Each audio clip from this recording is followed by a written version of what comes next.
이런, 늦겠다.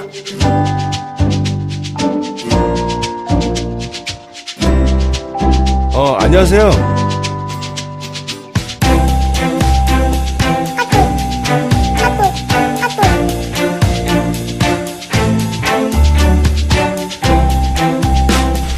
야, 너 뭐야 이거? 똑바로 못해 이거? 에?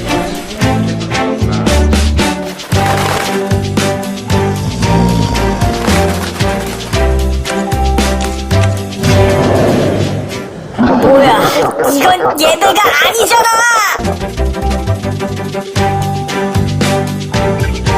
도와드릴게요.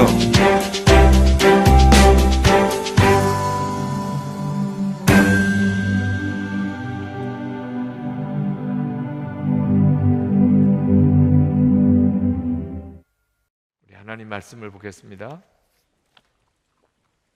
시편 16편 8절부터 11절까지 말씀을 보겠습니다. 시편 16편 8절부터 11절입니다. 저와 함께 교독하겠습니다. 한 절씩. 내가 여호와를 항상 내 앞에 모시며 그가 나의 오른쪽에 계심으로 내가 흔들리지 아니하리로다.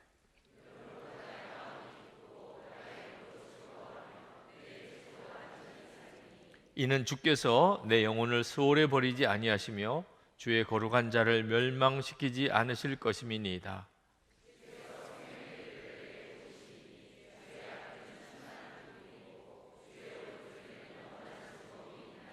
아멘. 주님이 여러분과 늘 함께 계시는 것을 여러분이 실제로 알고 경험하고 살게 되기를 축복합니다. 오늘 밤에도 그리 되기를 원합니다. 오늘 정말 주님이 함께 하셨어, 이렇게 내게 역사하셨어, 여러분이 그렇게 고백하실 수 있기를.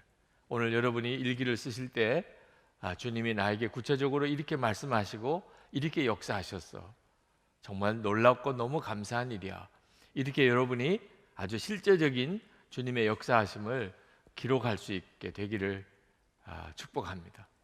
주님이 나와 함께 계시다는 것을 믿는 거하고 주님이 실제로 나와 함께 계시는 것을 구체적으로 경험하는 거하고는 차이가 있습니다. 주님이 나와 함께 계시다고 믿기는 해요. 근데 실제로 어떻게 함께 하시느냐고 물어보면 아무것도 말을 할 수가 없어요. 그냥 함께 계실 거라고 믿는다고 그렇게 이야기를 합니다. 이런 믿음은 아무 힘이 없습니다. 주님이 나와 함께 계시는 것을 날마다 매 순간마다 경험하는 것은 정말 놀라운 일입니다. 그러니까 주님이 나와 함께 계시는 것을 경험하면서 그 눈이 뜨이면서 저에게 일어났던 가장 첫 번째 변화가 말을 바꾸시는 것이었어요. 주님이 저와 함께 계시는 것을 제가 느끼기 시작하면서부터 달라진 변화 중에 하나, 말이 달라지는 거예요. 처음에는 주님이 원하시는 말을 하는 단계까지 가지 못하고 그냥 말을 못하는 거예요. 말을 못하는 거예요. 전에는 함부로 말을 했던 것이 이제는 주님이 의식이 되니까 말을 못하는 거예요. 전에처럼 말을 못하는 거죠. 그렇지 않아도 말수가 적은데 더 말이 없어지는 겁니다. 달라스 윌러드 한 번은 학교에서 강의를 하는데 어떤 학생이 굉장히 무례한 질문을 달라스 윌러드에게 했다고 그럽니다. 다들 학생들, 주변에 있는 학생들도 다 이건 너무 심하다. 그리고 달라스 윌러드가 얼마든지 그 학생을 무한도 주고 반박도 할 수 있는 그런 질문이라고 생각을 했기 때문에 아마 달라스 윌러드가 뭔가 기가 막힌 대답으로 이 친구를 아주 코를 납작하게 만들어 주겠다, 또 그랬으면 좋겠다, 그런 생각을 하고 있는데 달라스 윌러드가 갑자기 오늘 강의는 여기까지 하도록 하겠습니다, 그렇게 하고는 수업을 그냥 끝내버리는 거예요. 그 학생이 그렇게 달라스 윌러드에게 무례하고 또 경우에 맞지 않는 식의 그런 발언도 하고 질문도 했는데 1절 그 점에 대해서 다른 대꾸를 하지 않고 수업을 그냥 마쳐버렸습니다.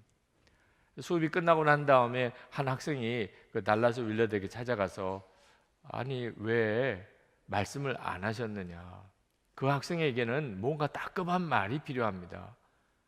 그랬더니 그 달라스 윌라드가 그런 대답을 하더래요. 저는 요즘에 말하지 않고 이기는 법을 훈련받고 있습니다. 말하지 않고 이기는 법.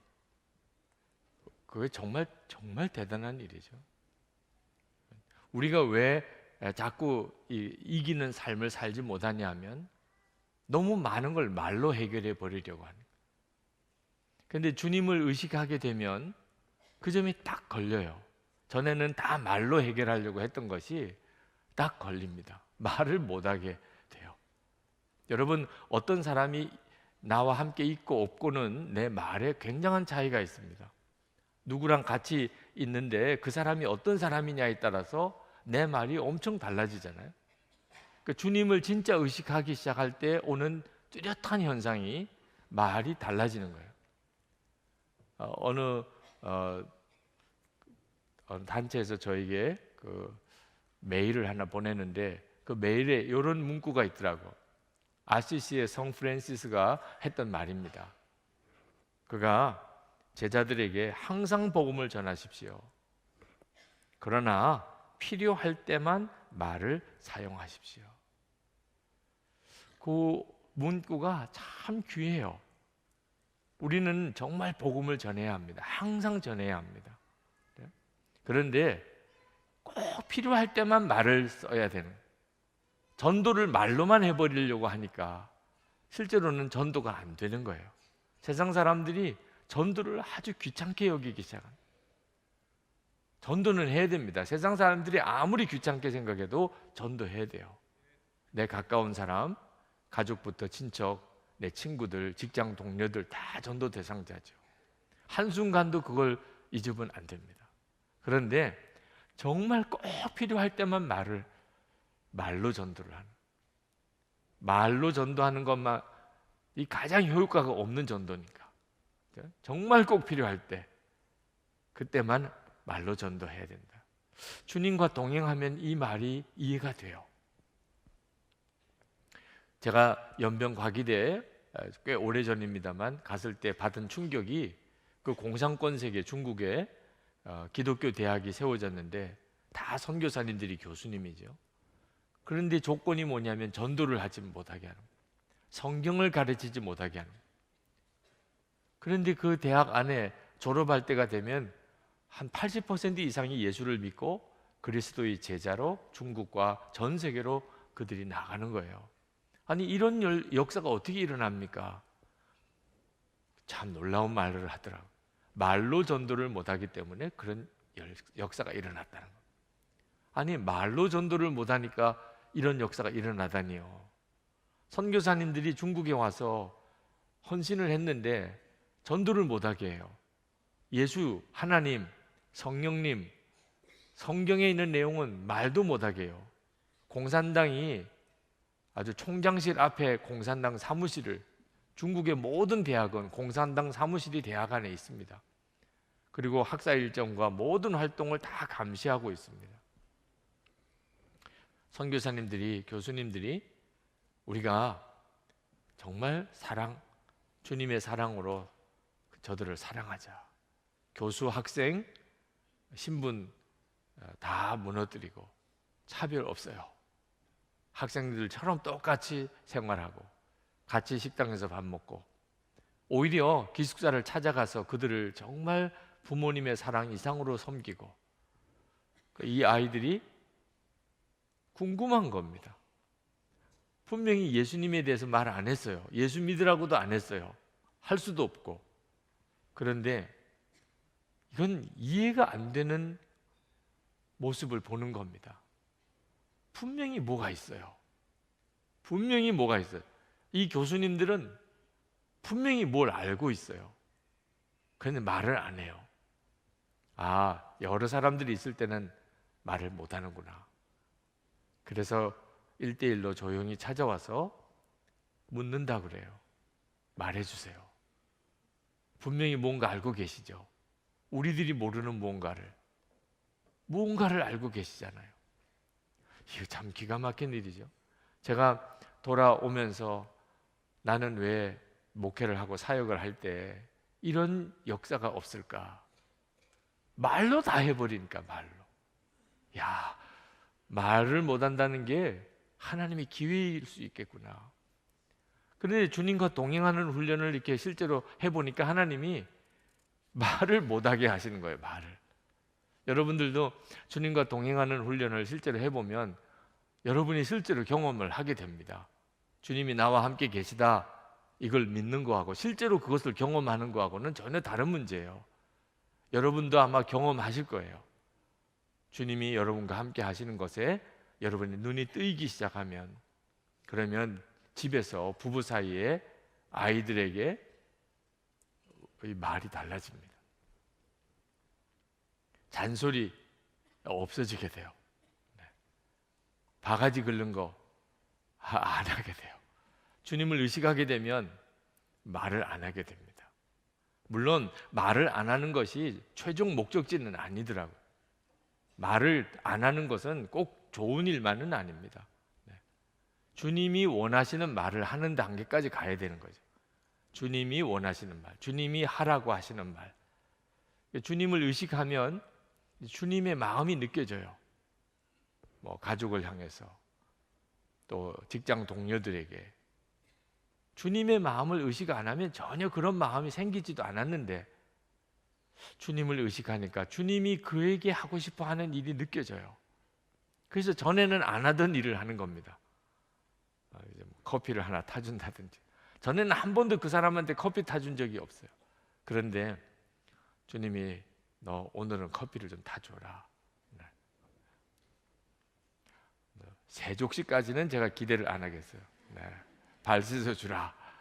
혹시 주님이 그렇게 강하게 감동하시면 화장실 가서 그러나 물은 따뜻한 물로 하셔야 됩니다. 또 찬물 가지고 씻으면 감기 걸리니까. 하여튼 주님이 이렇게 마음을 주시면 그때부터 진짜 놀라운 일이 벌어져요. 가정 안에, 직장 안에.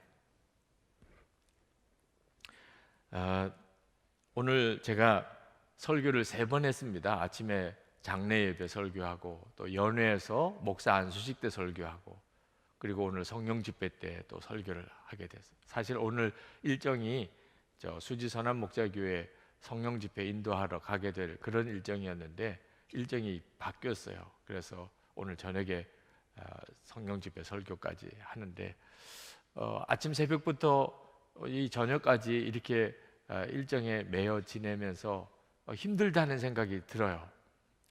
한 번 설교하는 것도 쉬운 일은 아닌데 이렇게 오늘 새벽, 오전, 그리고 저녁 이렇게 설교를 하려니까 쉽지 않다는 생각이 들더라고요. 그러니까 목에까지 힘들다 이런 생각이 들어요. 그래 힘들다 이런 말을 툭 내뱉을 뻔했어요. 아무 생각하지 않고 정신줄 놓고 있으면 그냥 툭 나오는 것이 육신의 반응이 나오는 거예요. 힘들다. 너무 힘드네. 너무 힘드네. 그런데 생각하게 하셨어요. 주님이. 너 설교하는 것이 그렇게 힘들면 안 하게 해줄까? 그건 또 아니잖아요. 그죠? 이 말씀을 전하는 일이 힘들긴 했지만 말씀을 전하면서 얻은 유익이 여러분 모두보다도 제가 더 크니까 힘든 사역이지만 이 일이 얼마나 귀한 사역이고 저에겐 또 얼마나 복돼요. 그런데 그 복된 사역을 힘들다고 이렇게 말을 해버리면 이게 참 굉장히 부끄러운 일이구나. 그리고 하나님 앞에 큰 죄구나. 그래서 목에까지 올라왔던 힘들다는 말이 쑥 들어가고 감사합니다. 감사합니다 주님. 감사합니다. 오늘 3번이나 설교를 하게 된 것에 대해서 감사합니다. 참 어린애처럼 중얼중얼 거리면서 감사합니다. 힘들다는 느낌이 막 드니까 더 감사합니다. 감사합니다. 이렇게 말이 달라지는 거예요. 그러니까 우리가 주님을 늘 경험하고 산다는 일이 참 놀라워요. 주님은 나와 함께 계신 것을 내가 늘 전에도 믿었지만 주님을 계속 바라보면서 그것을 매일 일기로 써가면서 구체적으로 주님이 저와 함께 계시는 것을 경험하게 됩니다.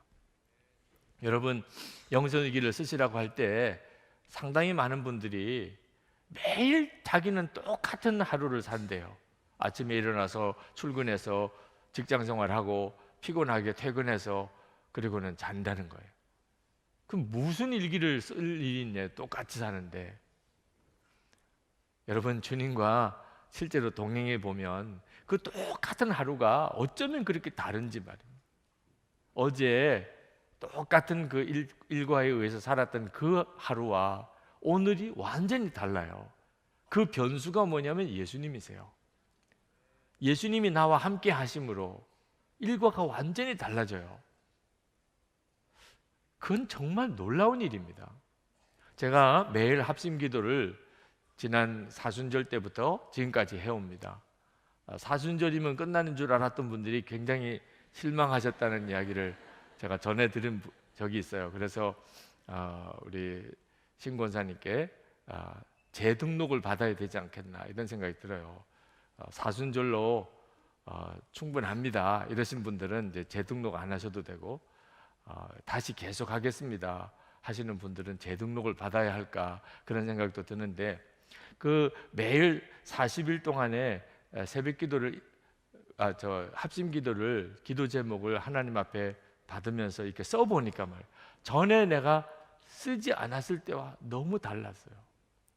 전에는 하나님의 나라를 위해서 기도하는 것이 하나였어요. 그냥 하나님의 나라가 이 땅에 이루어지기를 원합니다. 하나님의 나라가 이 땅에 이루어지게 해 주옵소서. 그게 하나님의 나라를 위해 먼저 기도하는 거죠. 그런데 그걸 받아 쓰기 시작했어요. 주님이 하나님의 나라를 위해서 기도하게 하시는 것이 뭡니까? 오늘 뭘 기도하라고 하시는 겁니까? 그러다 보니까 매일이 달라요. 하나님의 나라를 위한 기도가 이렇게 풍성하고 많은 기도가 있는 건 줄 몰랐어요. 그러니까 하나님의 나라를 위해서 기도하는 것도 주님을 의식하면서 기도를 해보니까 너무너무 다른 거예요. 민족을 위한 기도도 다르고 한국 교회를 위한 기도도, 저는 한 기도인 줄 알았어요. 그냥 한 기도. 주님의 마음을 점점 더 깊이 알아가는 역사가 있어요. 그러니 여러분, 매일 똑같은 하루 일과가 이유가 있었던 거예요. 주님을 바라보지 않고 자기만 보고 세상만 보고 그렇게 사니까 똑같은 하루를 그냥 반복적으로 평생 산 거예요. 주님을 바라보면 매일이 달라요. 매일이 놀라운 사건이에요. 요한복음 14장 18절에 내가 너희를 고아와 같이 버려두지 아니하고 너에게 오리라 그러셨는데, 이 말씀이 그대로 이루어졌어요. 여러분, 아주 특별한 체험을 통해서 주님을 경험하는 게 아니고 아주 일상적인 경험 속에서 주님을 경험하는 겁니다. 특별한 어떤 계기가 되는 사건이 평생 몇 번 있을 수 있어요. 그러나 이 놀라운 주님의 은혜를 체험하는 것은 매일 주님과 동행하는 삶이 있는 사람에게 이 사건이 의미가 있는 거예요. 우리에게 있어서 진짜 중요한 관심은, 주님을 체험하는 중요한 관심은 어떤 특별한 집회, 기도원에 올라가서 금식 기도를 할 때든지 그런 때가 아니고 매일 아주 평범한 하루, 그 속에서 내가 주님을 경험하는 눈이 열려야 하는 것입니다. 간절히 기도를 했는데 주님을 만나지 못한다는 분이 계셨어요.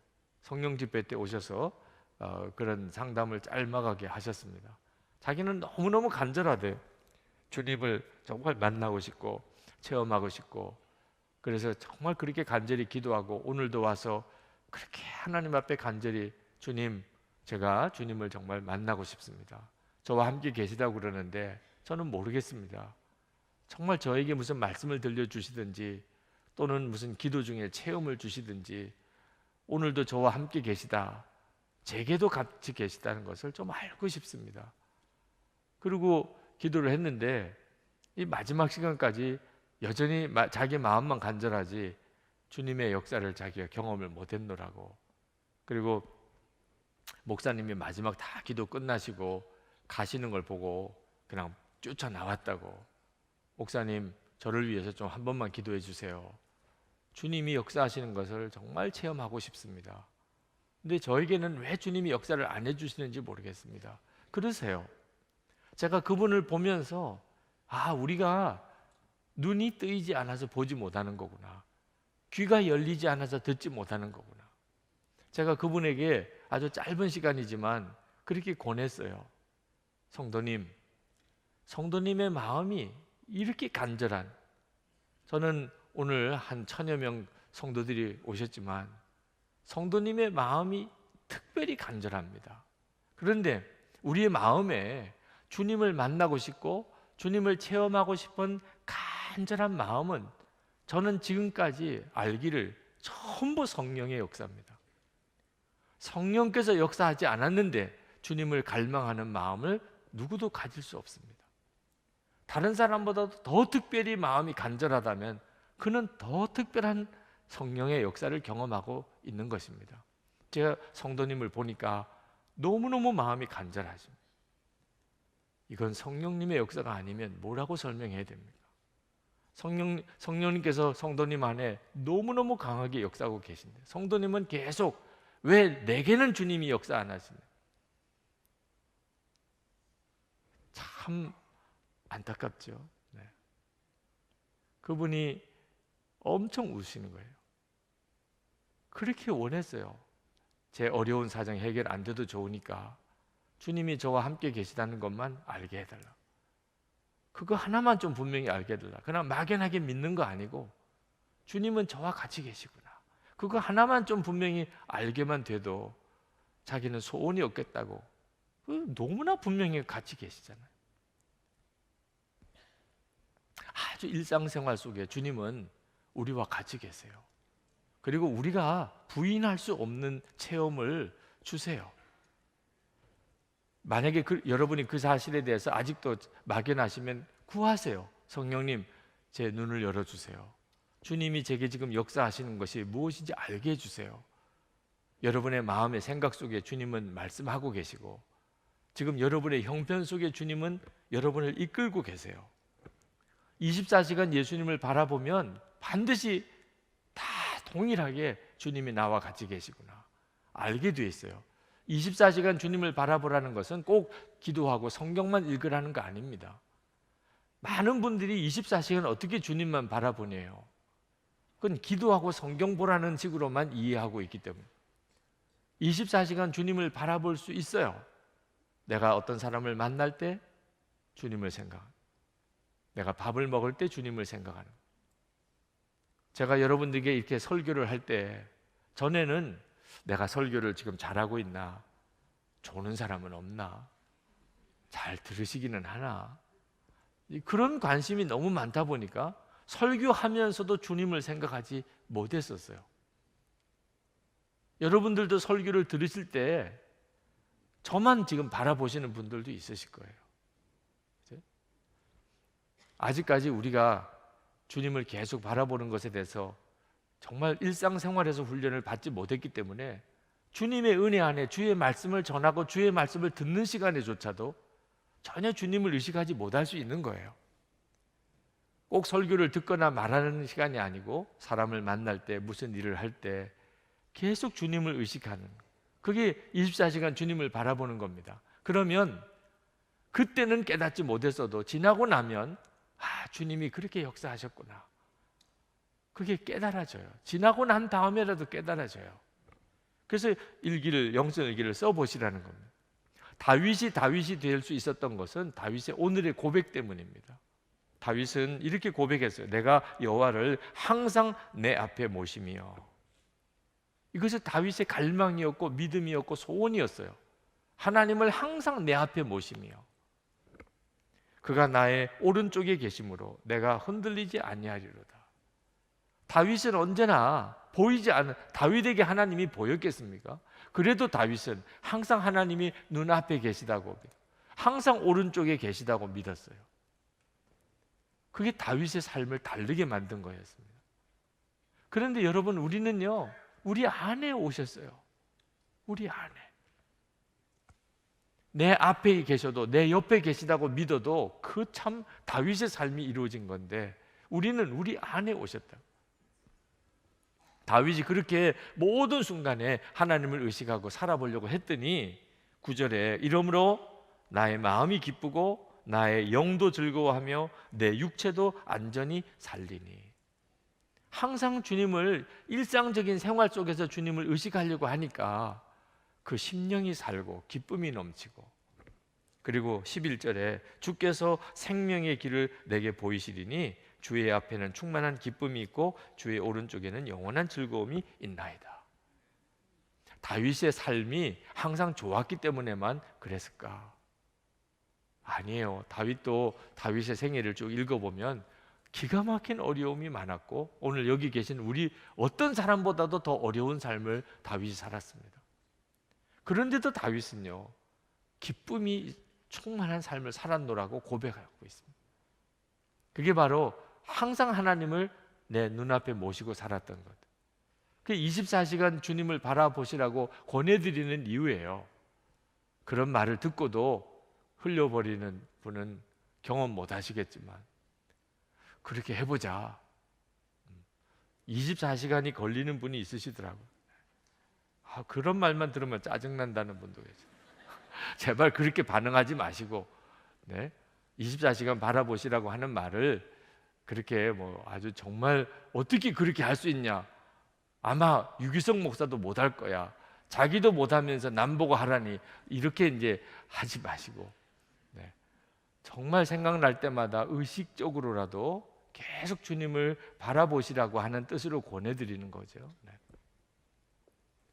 다윗이 시편 139편 7절부터 10절까지는 이렇게 말합니다. 내가 주의 영을 떠나 어디로 가며 주의 앞에서 어디로 피하리까? 내가 하늘에 올라갈지라도 거기 계시며 스월에 내 자리를 펼지라도 거기 계시니이다. 내가 새벽 날개를 치며 바다 끝에 가서 거주할지라도 거기서도 주의 손이 나를 인도하시며 주의 오른손이 나를 붙드시리이다. 이게 다윗의 믿음이에요. 그렇겠죠. 어디든지 내가 있어도 내가 하나님을 벗어나서 어디 있을 수 있겠어요? 그렇다면 나도 하나님을 바라봐야 마땅하다. 그게 당연한 결론이죠. 그 점에 대해서 여러분은 다르십니까? 여러분의 사는 어떤 형편에서도 주님은 여러분과 같이 계시고 주님 여러분을 주목하고 계시죠. 그게 믿음이죠. 우리의 믿음이에요. 그건 조금도 틀림이 없는 믿음이에요. 그러면 나도 어느 순간에나 주님을 의식해야 되겠다. 이 어느 순간에나 라고 하는 게 우리의 일상생활을 말하는 겁니다. 오늘 집에 돌아가서 주무실 때, 내일 아침에 눈을 떴을 때, 식사할 때, 그죠? 출근 준비하고 또는 집안일을 하고 누구를 만나고 다 모든 순간이 내가 주님을 의식하는 순간이어야 하는 겁니다. 제가 안식년을 6개월을 가질 때 그때 교회 사역을 다 내려놓고 6개월 동안 지내면서 주님과의 이 교제의 깊은 은혜를 경험을 했어요. 그때 제 마음속에는 이 설교를 하는 것도 아니고 제가 무슨 집회를 인도한 것도 아니고 그런데 그냥 쉬기만 했는데 6개월 동안 주님과의 교제의 깊은 은혜를 경험하게 된 것이 웬 까닭일까? 그러다가 저 나름대로 이해가 된 것이 뭐냐면 제가 교회에서 담임 목사로서 이렇게 교회를 이끌어 갈 때는 의외로 믿음의 실험을 하기가 어려워요. 왜냐하면 만약에 잘못되면 그 책임이 엄청 큽니다. 예배를 이렇게 할까? 기도회를 이렇게 인도할까? 우리 교회가 앞으로 목회는 이렇게 해야 될까? 항상 안전한 길을 찾아갈 수밖에 없어요.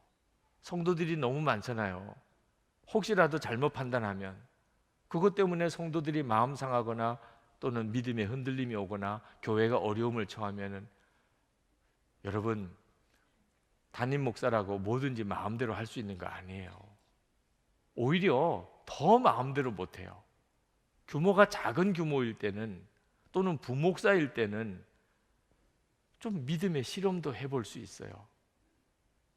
성령 집회도 진행을 이렇게 해볼까 저렇게 해볼까. 그래서 이렇게 지금은 이런 형태의 틀이 맞춰진 거거든요. 저는 성령 집회가 언제부터인지 이런 형태로 계속 가는 것이 조금 답답해요. 성령의 자유로운 역사하심이 필요하니까 성령님은 꼭 이런 패턴으로 우리를 이끌지 않으실 거다. 그래서 목사님들과 우리 성령 집회 진행하는 과정을 조금 더 성령님께 민감하게 한번 우리가 반응해 봅시다. 그런데 매번 또 이렇게 해요. 조금 순서를 이렇게 좀 바꿔볼까 그러다가 또 이렇게 해요. 왜냐하면 이렇게 한번 실험적으로 해본다는 게 그 뒤에 오는 엄청난 많은 책임을 따라가게 돼요. 항상 안전한 해왔던 방법대로, 전에 해본 방법대로 이렇게 가게 되기가 쉬워요. 그래서 담임 목사로서 제가 사역을 할 때는 주님의 놀라운 은혜의 경험이 오히려 적었어요. 놀라워, 정말 놀라워. 이야, 이런 일이 다 있네. 이런 경험이 오히려 적었어요. 그런데 안식년을 가져보니까 이제는 일상생활 패턴에서 벗어났어요. 그리고 저희 내외와 제 아내와 그렇게 둘만의 생활이니까 여보 오늘 이렇게 해볼까? 해보지 뭐. 그리고 어떤 결과가 빚어질지 한번 해보자. 여보 오늘 이렇게 한번 해볼까? 해보자. 그 실험할 수 있는 여지가 엄청 많아졌기 때문에 6개월 동안 우리 주님이 이렇게 하기를 원하시는 것 같아. 또는 이렇게 해봅시다. 이런 시도를 여러 번 시도를 해보게 되고 아 정말 주님은 놀라우셔. 이런 경험이 많아진 거예요. 여러분이 이제 하나님이 여러분을 아주 중요한 역할을 맡기셔서 쓰실지 모릅니다. 그런데 그렇게 되면요 믿음의 훈련을 그때 가서 받으려고 그러면 어려움을 많이 가져오게 돼요. 믿음의 훈련은 평범할 때 받아놔야 돼요. 여러분의 일상생활 매일매일 반복되는 것 같은 하루하루가 여러분을 믿음의 용서로 만드는 훈련 기간이에요. 아직까지 여러 사람들에게 영향력을 끼치는 거 아닐 때 나 혼자서의 생활, 우리 가정에서의 어떤 생활에 어떤 변화를 가져오는 주님이 변화를 원하신다 느끼면 우리 이렇게 한번 해봅시다. 저렇게 한번 해봅시다. 일상생활에서 훈련이 되어져야 이제 여러분이 아주 중요한 위치에 섰어요. 예를 들어서 뭐 직장에서 전체 책임을 맡아야 된다든지 아니면 국가적인 어떤 중요한 일에 여러분 부름을 받았다든지 그때는요 가장 중요한 게 안전한 길이에요. 안전한 길. 그때는 어지간한 훈련이 안 된 일은 못해요. 시작을 내가 확실히 아는 거, 내가 자신 있게 할 수 있는 거, 그것들만 할 수 있는 거예요. 평범한 생활 속에서 주님과 동행하는 훈련 안 해본 사람은 중요한 공직자가 되거나 교회에서도 중직이 되고 이제 책임과 역할이 커졌어요. 훈련이 안 된 사람은, 주님과 동행하는 훈련이 안 된 사람은 아무것도 못해요. 정말 중요한 자리를 얻어놓고도 아무 일도 못하는 거예요. 신학생들이 이따금 묻습니다. 목사님, 저는 신학생 때 뭐 준비해야 되나요? 목사님이 다시 신학생이 되었다면 뭘 가장 중요하게 생각하시겠습니까? 그렇게 물어오더라고요. 제가 신학생들에게 대답을 이렇게 했어요. 집에서 가족들하고 지내는 생활 속에서 거기서 주님과 동행하는 훈련을 잘 하는 거. 교인들을 데리고 이제 목사가 되어서 어지간한 규모의 교회 담임 목사가 되어서 교인들을 데리고 목회를 해나가기 전에 아내와 아이들과 가정 안에서 주님과 함께 그렇게 사는 훈련을 하는 것. 그게 최고예요. 그래야 나중에 교회도 맡을 수가 있는 거예요. 교회는 담임 목사가 됐는데 가족조차도 하나님의 인도를 바로 받지 못한다면 그러면 그건 아무 힘이 없는 겁니다. 어느 3살짜리 아이가 아빠한테 혼이 났어요. 5살 된 언니한테 쫓아갔어요. 아빠 나쁜 놈이야. 5살 된 언니가 3살 된 동생에게 막 그러면 안 돼. 아빠를 나쁜 놈이라고 하다니 그런 말 하면 안 돼. 이 3살짜리가 그러면 어떻게 해? 좋은 놈이야.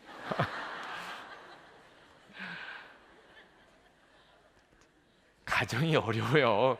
가정이 정말 어려워요. 아버지가 집에서 아이들에게 좋은 평가 받기 정말 어려워요. 그거부터 제대로 해야, 그래야 교우들에게 교우들 목회도 제대로 하는 거죠. 근데 그걸 너무 소홀히 생각하는 거예요.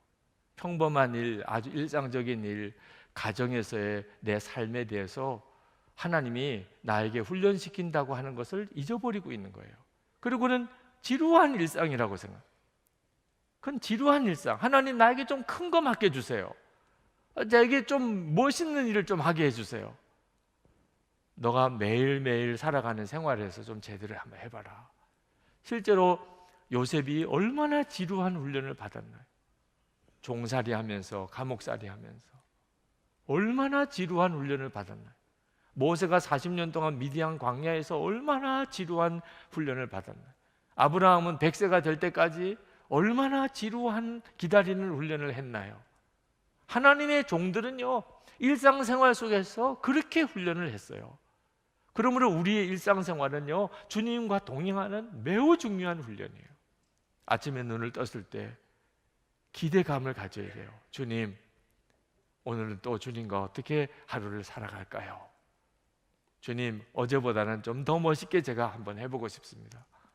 어제보다는 더 주님께 더 내가 정확히 반응하고 싶습니다.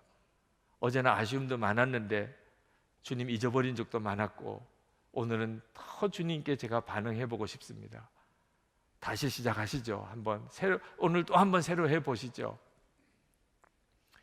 똑같은 일의 반복이에요. 똑같은 사람을 만나야 되고, 근데 막상 살아보면 전혀 다릅니다. 그 속에서 감동이 있고 역사가 있고 변화가 있고, 그래서 알게 되는 거예요. 된다. 주님만 의지하면 된다. 주님만 믿으면 된다. 주님은 내게 말씀하신다. 나중에 중요한 일을 맡았을 때 그때도 흔들림이 없는 겁니다. 주님 말씀해 주세요. 갈 수 있는. 전에 해봤으니까. 다윗이 사자하고 곰하고 들판에서 싸워봤기 때문에 골리앗 앞에서도 싸웠던 거죠. 여러분은 스스로가 나는 준비 다 됐어. 나는 이제 사명만 주시면 돼. 이런 착각에 우리는 굉장히 쉽게 빠집니다. 나는 준비됐다고 생각합니다. 오늘도 이렇게 설교를 들으면 돌아가실 때 일상생활에 다 준비된 것 같아. 자기는 설교 들은 거지 실제로 준비된 건 아닌데, 우리는 머리로 이해가 일단 되면 그냥 준비된 줄 알아요. 오늘 수업은 끝났어요. 일상생활에서 주님과 동행하라, 요 단어는 끝났어요. 이제 아니에요. 이제 막상 그러고 나가면서 사람 만날 때, 집에 가는 길에, 집에 가서 우리 안에 내가 정말 준비된 사람인지가 그때 드러나는 겁니다. 여러분이 정말 준비된 사람인지 아닌지는 여러분 주변 사람들에 대한 여러분의 태도에서 그대로 드러나요. 히브리서 13장 2절에 손님 대접하기를 잊지 말라. 이로써 부지 중에 천사들을 대접한 이들이 있었느니라. 아브라함이 부지 중에 하나님을 대접한 일을 이야기하는 거죠. 근데 아브라함은 그냥 손님 대접을 한 거예요. 지나가는 나그네 대접을 한 건데 하나님을 대접한 거죠. 근데 여러분, 진짜 준비된 사람은요, 자기 주변에 있는 사람들 다 죽게 해요. 그거 보고 이 사람이 준비된 사람이구나 하는 걸 알게 되는 거예요. 자기 주변에 있는 사람에게 하는 거 보면 이 사람은 준비된 사람인지 아닌지 알 수 있어요. 어느 집사님이 한동안 이 택배 일을 하셨는데, 그분이 교회에 여러 번 택배 기사로 교회를 온 적이 있어요. 자기가 집사인지 그 교회 교인들은 모르죠. 그죠? 택배 기사로 자기가 다니는 교회를 갑니까? 주소가 어느 교회라면 그 교회 갔다가 물건 배달해주고 오는 거죠. 그런데 자기가 택배 기사를 하면서 교회가 굉장히 사람을 냉랭하게 대하는 곳이구나, 그런 느낌을 받았다는 거예요. 택배 기사로 이렇게 교회 사무실에 가거나 교회 들어가면 눈길 주는 사람이 없대, 자기한테. 그러고 보면 우리도 교회에 택배 기사가 오면 반가우셨어요? 사랑스러우셨어요? 차 한 잔 대접해 드려야 된다고 생각하셨어요? 그렇구나, 교회에 택배 기사가 들어왔어요. 우리는 그 사람이 하는 기능만 생각하는 거예요. 그 사람도 한 사람의 영혼이고 갈급한 사람이고 그 사람에게도 도움이 필요하고 사랑이 필요할 것이라는 생각을 못 해보고 그분은 그냥 택배 기사니까, 교회에서 무슨 공사가 있어서 온 일꾼이니까, 이렇게 생각했던 적이 우리도 많았겠구나. 본인이 실제로 그런 경험을 했다는 거예요. 존재감이 없어요. 이거 어디 갖다 놓을까요? 저기 가세요. 손가락질로만 하고는 친절하게 어딘지도 모르고 그냥 저기로 가세요. 교회에서 그런 대접을 많이 받았다. 그런데 참 안타까운 건 절에 가면 들어오라 그러고 차 마시라 그러고 절에 가면 왠지 푸근하게 대해주는 느낌을 받아.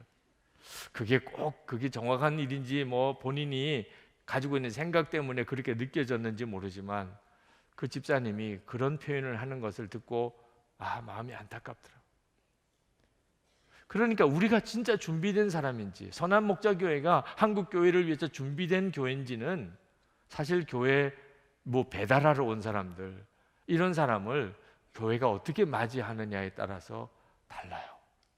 전에는 우리 교회 경비를 외주업체에다가 준 적이 있습니다. 사실 교회 경비하는 일이 교우들이 자원봉사할 수 있는 성격의 일도 아닌데다가 또 이렇게 정식 직원을 두면 또 인건비나 이런 부담이 많다 보니 교회는 예배당은 크지요. 할 수 없이 그냥 경비 용역 회사에 계약을 맺어서 거기서 파견된 직원이 와서 교회 경비를 섰던 적이 있어요. 제가 두고두고 그게 마음이 답답하고 안타까워요. 왜? 우리 교회에 처음 오시는 분들은 그 경비를 보는 거예요. 그분은 교인 아닌 분들도 많아요. 세상에 이런 일이 있을 수 있나?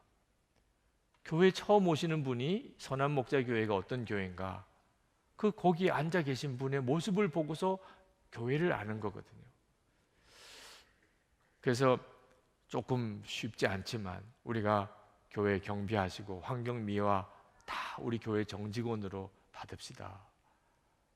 그래서 바꿨어요.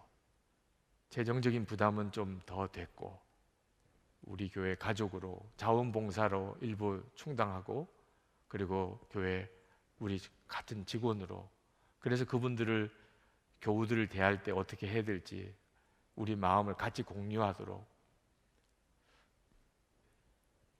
우리가 일상생활에서 내가 만나는 모든 사람을 천사 대접하듯이 그럼 준비된 사람이에요. 우리 얼굴 표정이 말입니다.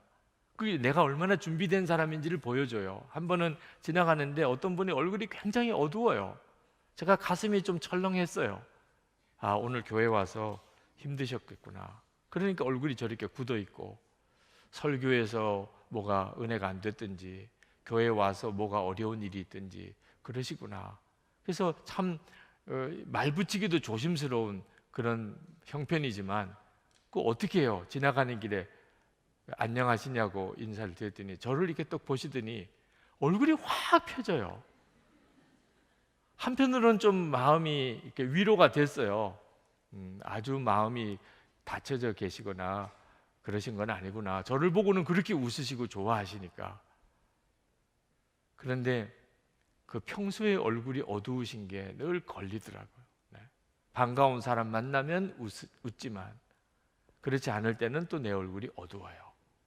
여러분, 여러분의 얼굴이요 굉장한 준비입니다. 그게 마음에서부터 나오는 거니까. 여러분의 마음이 어떤지는 그대로 얼굴에 드러나요. 그러니까 내가 하나님 앞에 어떻게 준비된 자가 될 수 있을까? 내 모든 하루의 일과와 내 교회 사역 중에 내 마음을 지키는 것, 주님과 동행하면서 내 마음을 지키는 것, 우울하고 답답하고 짜증나고 힘들고 그때마다 주님 앞에 점검해야 돼요. 그 마음을 품으면 하나님 역사 못 하시니까. 빨리 주의 마음을 품으라고 그랬잖아요. 마음을 지키라고 그랬고, 이건 우리의 지금 매일매일의 생활 속에서 하나님은 우리를 훈련시키고 계신 거예요.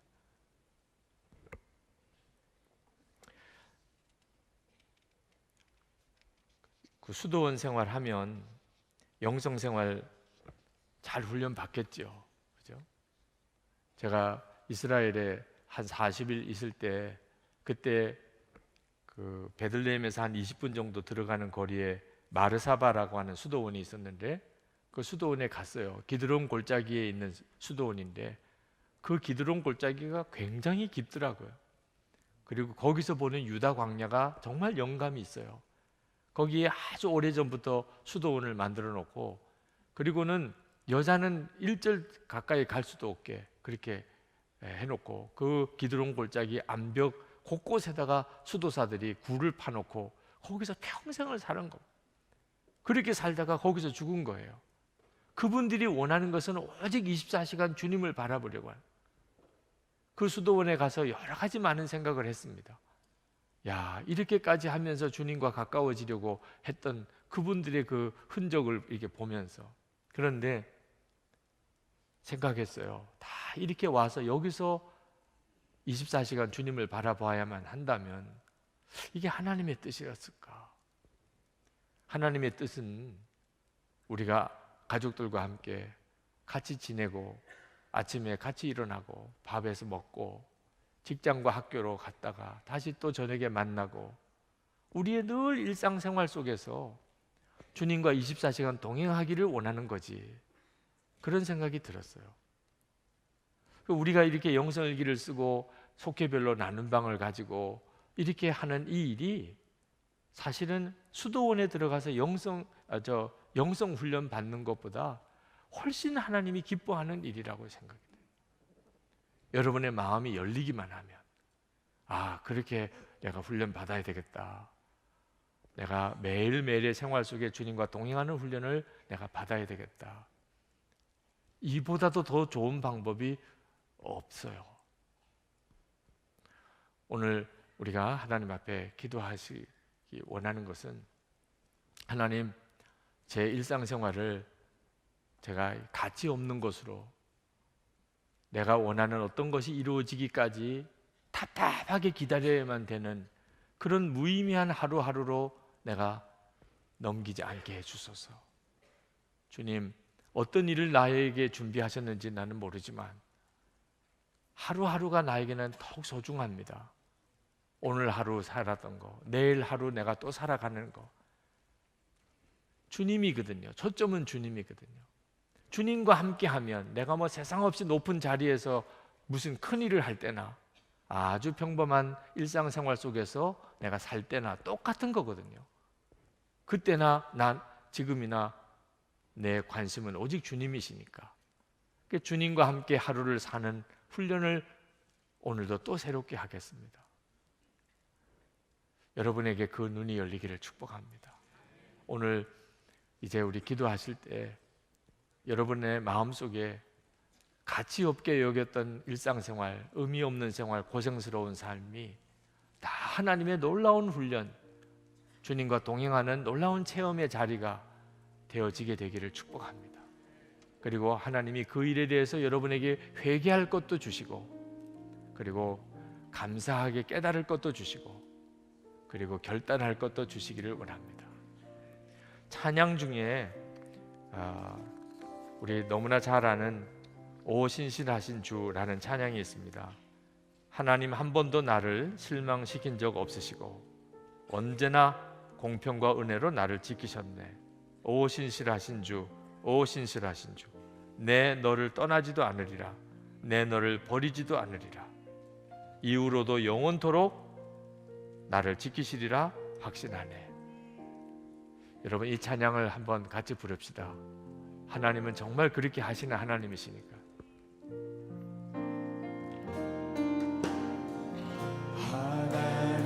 한 번도 나를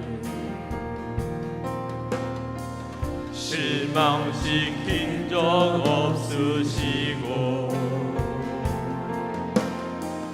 언제나 공평과 은혜로 나를 지키셨네. 지나온 모든 세월들, 지나온 모든 세월들 돌아보아도 그 어느 것 하나 주의 손길 안 미친 건 전혀 없네.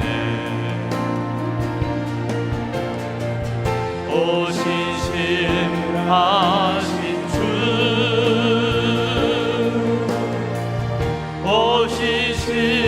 오신실하신 주, 내 너를 떠나지도 않으리라. 내 너를 버리지도 않으리라. 약속하셨던 주님, 그 약속을 지키사 이후로도 영원토록 나를 지키시리라 확신하네.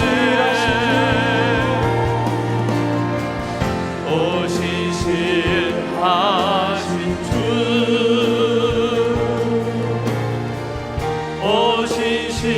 오신실하신 주, 내 너를 떠나지도 않으리라. 내 너를 버리지도 않으리라. 약속하셨던 주님,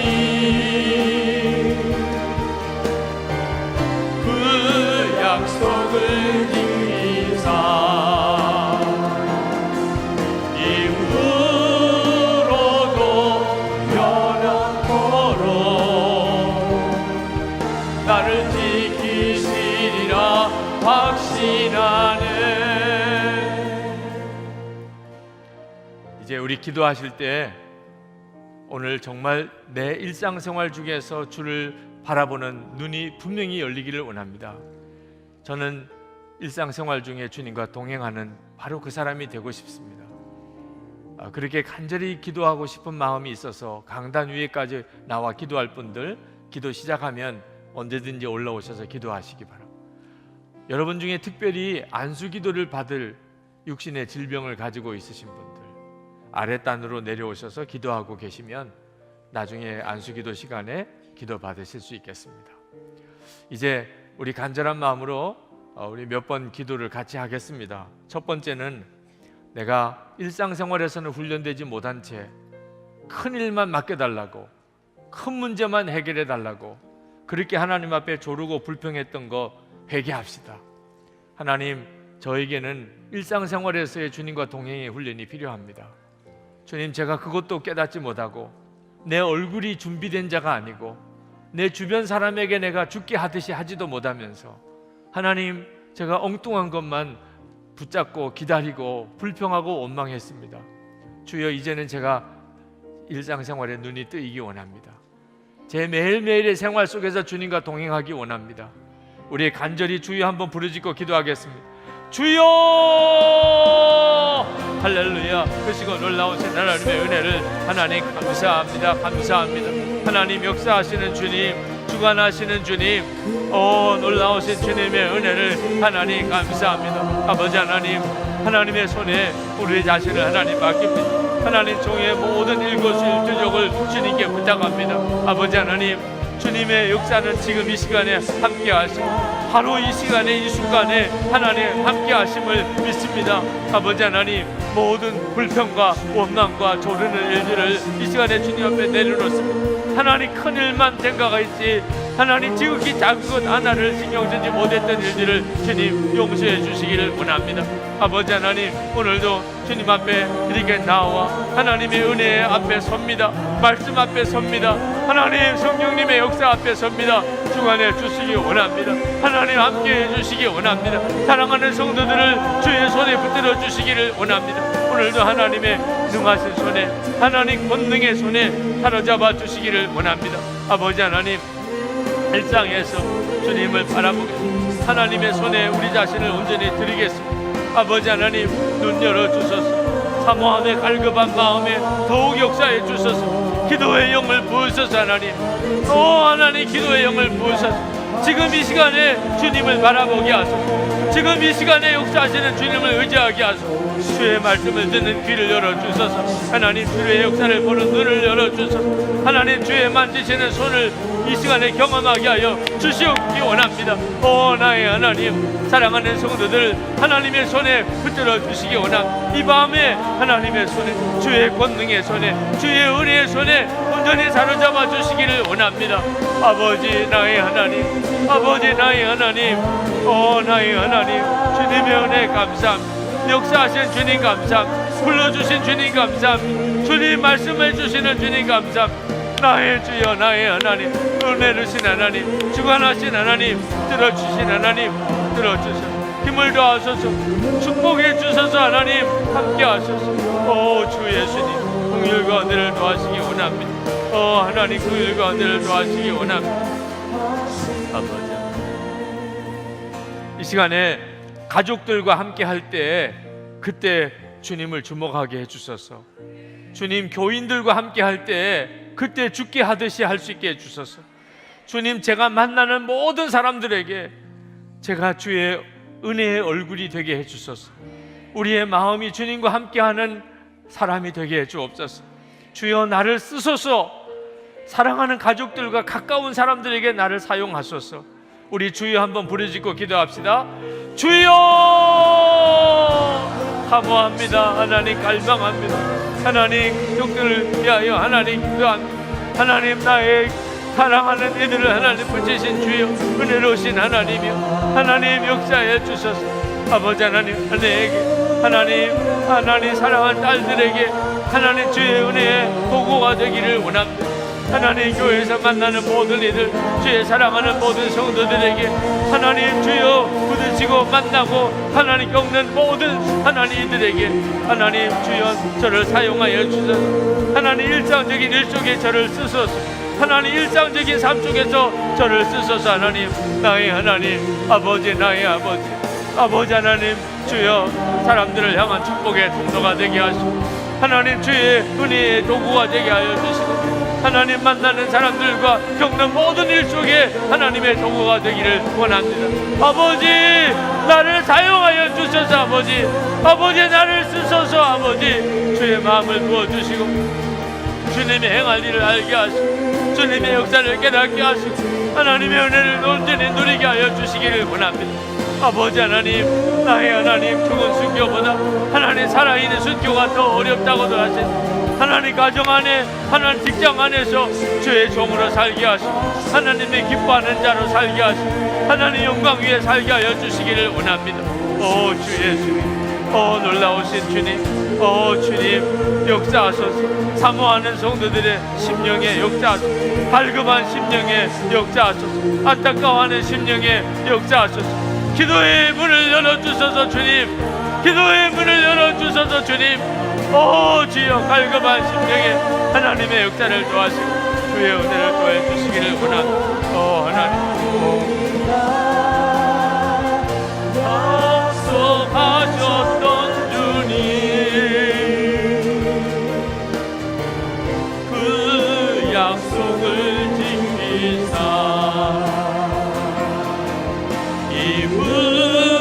이후로도 영원토록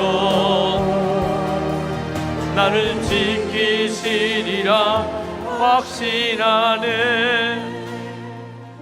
이제 몸 병든 이들을 위해서 안수기도도 하겠습니다. 계속해서 기도하실 분들 말씀을 분명히 붙잡고 기도합시다. 하나님, 이제 불평하지 않고 주님을 기대합니다. 하나님 낙심하지 않고 주님을 기대합니다. 지루하다 답답하다 말하지 않고 이제는 감사합니다 감사합니다 고백하며 나가겠습니다. 주님, 오늘 말씀처럼 매일 매 순간 주님을 체험하게 해주소서. 주님이 역사하심을 분명히 체험하고 살게 해주옵소서. 주여 세 번 부르짖고 기도합시다. 주여 주여 주여. 할렐루야. 그곳을 나오신 하나님의 은혜를 감사합니다. 하나님, 우리의 말씀, 하나님 갈급한 마음에 하나님 응답하시고 주님 역사해 주시기 원합니다. 사랑하는 성도들이 실제 상황 속에 강하게 하소서. 하나님 승리하게 하소서. 은혜로 하나님 살게 하소서. 하나님의 은혜의 도구가 되게 하소서. 하나님 불평이 끝나게 하시고, 하나님 우리 마음속에 낙심이 끝나게 하시고, 하나님 답답하다 지루하다 하는 생각이 다 끊어지게 하시고, 주님을 기대하며 오히려 감사하며 하나님의 역사를 간증하며 하나님의 놀라운 일들을 고백하며 살게 하여 주시기를 원합니다. 아버지 하나님, 오늘 이 시간에 그 눈이 열리게 하시고 하나님 그 마음에 놀라우게 기름 부어주시고 주의 역사를 바라보는 눈이 분명히 뜨게 하여 주시옵소서. 주 예수, 놀라우신 주님, 은혜로우신 주님 감사합니다. 주관하신 주님 찬양합니다.